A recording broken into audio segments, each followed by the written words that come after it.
Ito kasi yung binilhan ko ng sapatos ng kapatid ko.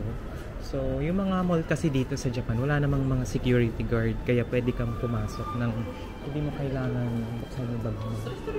Ayan. Ang Onitsuka Tiger dito is nasa pinakabungad lang. Ayan o. Ayan. Pinakabungad lang ang Onitsuka Tiger. Diba? Welcome to Onitsuka Tiger, everyone. So this is a revisit vlog para malaman natin yung estimation ng yen to peso na Onitsuka Tiger prices sa mga shoes nila.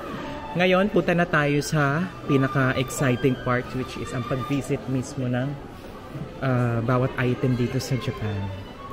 So, this is Onitsuka Tiger shoes.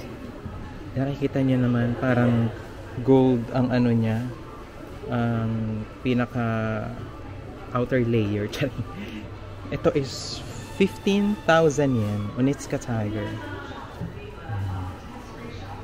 Diba? Ang ganda.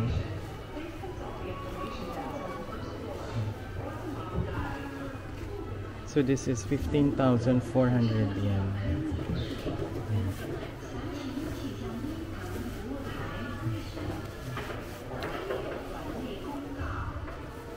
Dito naman sa isa,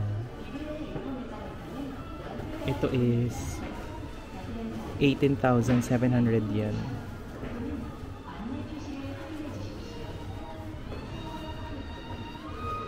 So yung quality nung ano niya is hindi pa siya yung pinaka mismong leather. Pero makita niyo yung presyo. 18,700 yen.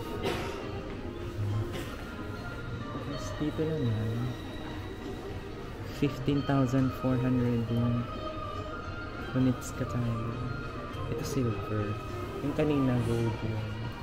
Tapos ngayon naman yan.